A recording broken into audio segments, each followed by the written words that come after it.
Sekarang kita masuk bab ketiga, sifat berdiri dan bersedekap di dalam sholat. Ulama madzhab Syafi'i menetapkan sholat berdiri itu wajib, rukun sholat bagi yang mampu di dalam sholat fardu. Jadi kalau sholatnya sholat sunnah, kalau lagi capek boleh dalam keadaan duduk sholatnya. Tapi kalau dalam sholat fardu wajib berdiri. Nabi sallallahu alaihi wasallam bersabda, "Sholli qa'iman." Salatlah dalam keadaan berdiri, kata Nabi. Fa illam tastati' fa qa'idan. Seandainya engkau tidak mampu berdiri, fa qa'idan, maka duduk. Fa illam tastati', kalau tidak mampu juga, fa 'ala jambin, yakni berbaring di atas lambung kanan. Jadi menghadap ke kiblat, berbaring, bukan terlentang, berbaring di atas lambung kanan. Sahih Al-Bukhari nomor hadis 1117 dan Sahih Sunan Abi Daud nomor 952. Seputar itu tidak ada perbedaan mendasar para ulama, namun terjadi perbedaan pendapat mengenai bersedekap saat berdiri. Sebagian ulama berpendapat, sebagian besar bahkan, disunahkan bersedekap ketika berdiri sambil membaca Al-Fatihah dan surat. Sebagian kecil berpendapat tidak disunahkan bersedekap. Ini pendapat mazhab Maliki. Sebagian pendapat yang disandarkan kepada Imam Malik, kalau sholat tidak bersedekap. Dan pendapat Imam Ja'fari, Imam Ja'fari itu fatwa fikihnya banyak diikuti oleh Muslim Syiah. Jadi sholatnya tidak bersedekap. Yang lebih kentara betul di madhab Ahlus Sunnah wal Jamaah ya Pak, Sunni, itu kentara betul pas sholat jenazah. Kalau yang bermadhab Syafi'iyah, itu rata-rata itu pasti bersedekap sholat jenazahnya. Tapi kalau yang bermadhab Maliki, dia tidak bersedekap ketika sholat jenazah. Makanya jangan heran kalau kita di Mekah, kok banyak juga yang tidak bersedekap ketika sholat jenazah itu. Namun tidak perlu kaku tentang perkara ini. Salat bersedekap sah, salat tidak bersedekap juga sah. Jadi tidak mempengaruhi salatnya rusak atau tidak. Hanya saja pendapat yang lebih kuat itu bersedekap. Berdasarkan keterangan dari Wa'il bin Hujrin radhiyallahu an, dia berkata, annahu ra'an nabiyya sallallahu alaihi wasallam, sesungguhnya ia melihat Nabi sallallahu alaihi wasallam mengerjakan salat. Rafa'a yadaihi, Nabi mengangkat kedua tangannya. Hina dakhala fis shalah, ketika masuk ke dalam salat. Kabar, beliau seraya bertakbir. Wasafa hammun hiyala udhunaih, ngangkat kedua tangannya sehingganya ke dua telinga, sejajar dengan kedua telinga. Perjumpaan kita bulan lalu saya sempat sampaikan, kalau tidak salah Pak, ada yang sebahu ngangkat tangan itu, ada yang setelinga. Kan begitu. Hadis ini setelinga, sejajar dengan telinga. Tumal tahafa bi taubi, lalu Nabi menyelipkan tangannya di balik pakaiannya. Karena kan pakaian zaman dulu gedombro. Enggak ada lengan baju kayak gini, enggak ada Pak. Karena zaman sudah modern, orang hemat bahan. Maka tangan baju dibuat begini, bekancing lagi kan. Kalau zaman dulu tuh ya gedombro. Kalau ngelihat baju Saulin, nah kayak Saulin itulah. Jadi bisa diselipkan di balik pakaian. Tsumma wada'a yadahul yumna 'alal yusra, lalu Nabi meletakkan tangan kanan di atas tangan kiri. Berarti nas yang lebih sahih, pendapat yang lebih kuat, di dalam salat itu disunahkan untuk bersedekap. Tangan kanan di atas tangan kiri, jangan tangan kiri di atas tangan kanan. Sahih Muslim nomor hadis 401, Sunan An-Nasa'i 882, Abu Daud 723, Ibnu Majah 810, Musnad Imam Ahmad 18.365 dan Sunan Ad-Darimi 1241. Kemudian yang berikutnya dari Alqamah bin Wa'il an abihi, dari bapaknya, qala, dia berkata, ra'aitu Rasulullah sallallahu alaihi wasallam, aku melihat Rasul idza kana qa'iman, apabila beliau berdiri untuk salat, idza kana qa'iman fi shalah, ketika beliau berdiri untuk salat, qabada biyaminihi ala shimarih, Nabi menggenggam tangan kirinya dengan tangan kanannya, menggenggam dengan tangannya ke tangan kirinya, digenggamkan begitu. Hadis ini tercantum dalam kitab Sunan An-Nasa'i 887. Nah, ulama beda pendapat tentang posisi tangan waktu bersedekah. Di mana? Karena keterangan yang paling sahih hanya menyebutkan tangan kanan di atas tangan kiri, sampai situ aja. Di Sahih Bukhari maupun Sahih Muslim hanya sampai situ aja. Tapi tidak menyebutkan di mana posisinya, tidak disebutkan. Maka ulama berbeda pendapat. Perbedaan pendapat para ulama, faqala Abu Hanifah, berkata Imam Abu Hanifah, tahta surah, meletakkan tangan itu di bawah pusar. Ini pendapat Imam Abu Hanifah alias Imam Hanafi. Wa qala Malik wa Syafi'i, lalu berkata Imam Malik dan Imam Syafi'i, tahta sadrihi fauqa suratihi, meletakkan tangan itu di bawah dada, di atas pusar. Ini Imam Syafi'i dan Imam Malik, bawah dada, di atas pusar. Kemudian wa'an Ahmad, sedangkan wa'an Ahmad menurut pendapat Imam Ahmad, riwayatani, ada dua riwayat, ada dua pendapat yang disandarkan kepada Imam Ahmad.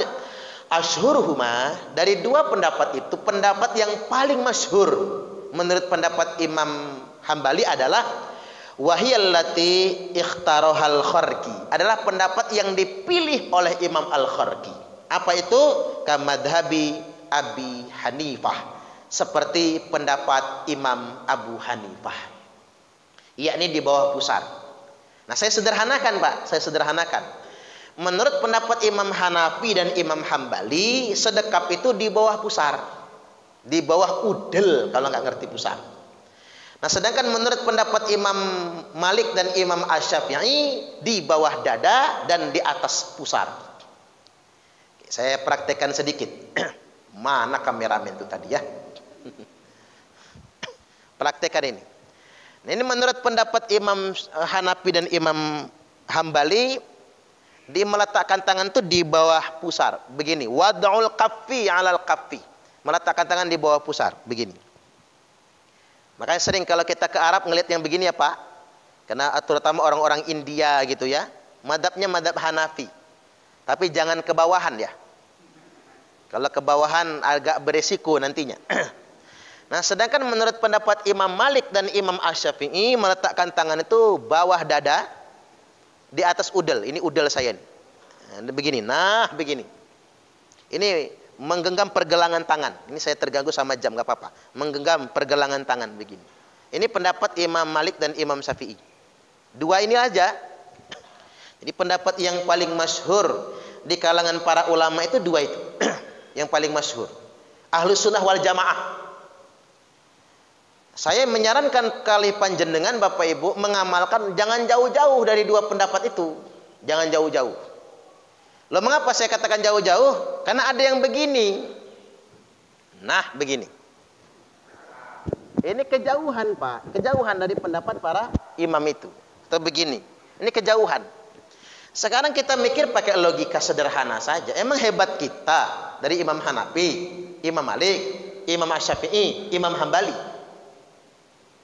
Yang saya heran lagi kelompok yang suka sedekapnya di dada itu, apalagi ke atas, mereka tidak mau bermadhab. Pantesan cara sholatnya beda sendiri gitu.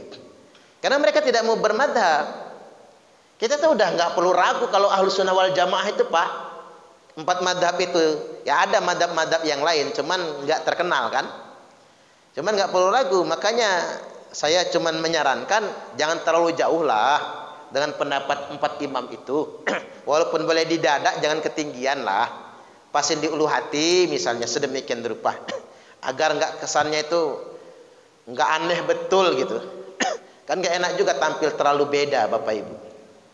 Baik, kemudian yang berikutnya kita sekarang akan membahas dalil-dalil terkait dengan perkara ini.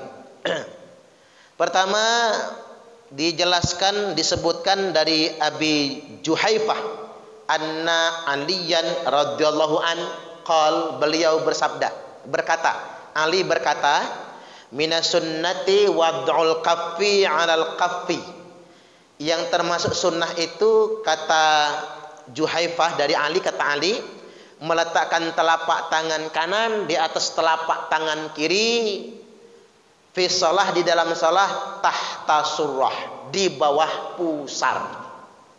Ini pendapat Imam Hanafi. Hadisnya Sunan Abi Dawud nomor 756. Hadisnya dhaif tapi ya Pak, bi isnadin dhaifin, dengan isnad yang dhaif. Cuman ini penunjukan saja, keterangan. Kan sudah saya sampaikan, tidak ada satupun hadis sahih yang menunjukkan di mana meletakkan tangan, nggak ada. Cuman sekedar mengatakan tangan kanan di atas tangan kiri, itu doang hadis sahihnya.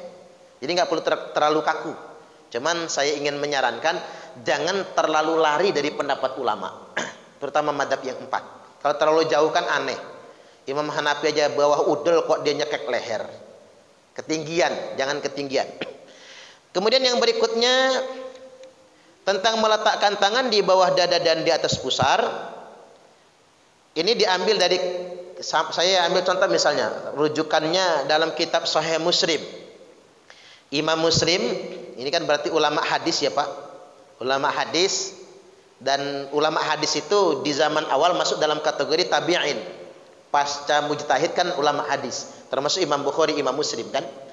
Beliau menulis judul bab dalam kitab Sahih Muslim, babu wad'i yadihil yumna 'alal yusra, bab meletakkan tangan kanan di atas tangan kiri